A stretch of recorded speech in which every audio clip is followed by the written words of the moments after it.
જય શ્રી કૃષ્ણ મિત્રો, સ્વાગત છે તમારું રંગીન રસોડામાં। આજની રેસીપીમાં આપણે પિઝાના રોટલા બનાવવાના છે, જેમાં ઈસ્ટ પણ નથી અને આથો પણ નથી, તો પણ ખૂબ જ સરસ એવા રોટલા બને છે। તો આ રીતથી તમે પણ જરૂર બનાવજો। તો આપણે આ રોટલાની રેસીપી જોઈએ। સૌથી પહેલાં પિઝાના રોટલા બનાવવા માટે અહીં મેં 1 મોટી ચમચી ખાંડ લીધી છે, તેને આપણે પહેલાં ઓગળવા માટે મૂકી દઈશું। થોડું પાણી એડ કરી અને ગળે ત્યાં સુધી આપણે રહેવા દેવાની છે। ત્યારબાદ પછી આપણે લોટ બાંધવાનો છે। અહીં રોટલા બનાવવા માટે મેં આ 1.5 વાટકી જેટલો મેંદાનો લોટ લીધો છે। તેની અંદર આપણે તેલનું મોણ દેવાનું છે। તો મોણ એટલું દેવાનું છે કે જ્યાં સુધી મુઠ્ઠી વળે ત્યાં સુધીનું આપણે મોણ દેવાનું છે। થોડું તેલ એડ કરવાનું છે અને થોડું ઘીનું પણ આપણે મોણ દેવાનું છે। તો હું અહીં 2 ચમચી જેટલું ઘી એડ કરીશ અને આની અંદર 1/2 ટીસ્પૂન સોડા એડ કરવાના છે અને સ્વાદ મુજબ મીઠું એડ કરવાનું છે।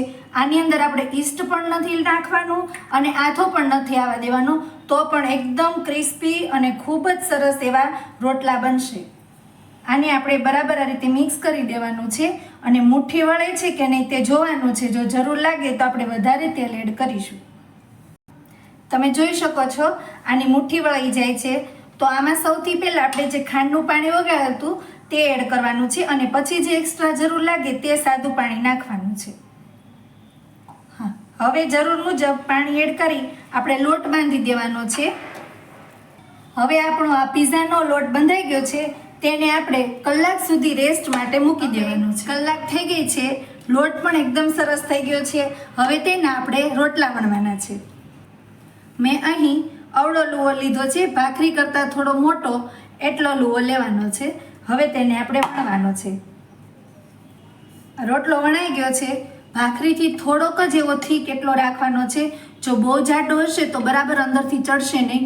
અહીં આપણે નોનસ્ટિકની પેન પર જ શેકવાના છીએ, ઓવનનો ઉપયોગ નથી કરવાના એટલા માટે। હવે આ વણાઈ ગયો છે તો એની અંદર આપણે ફોક વડે આ રીતે હોલ પાડી દેવાના છે।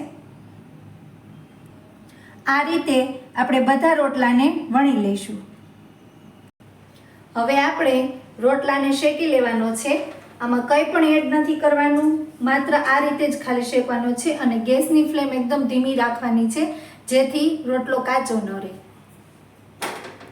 રોટલાની સાઈડ ફેરવતી રહેવાની છે, જેથી કરી અને ડિઝાઇન થોડી મોટી પડી ન જાય એટલા માટે।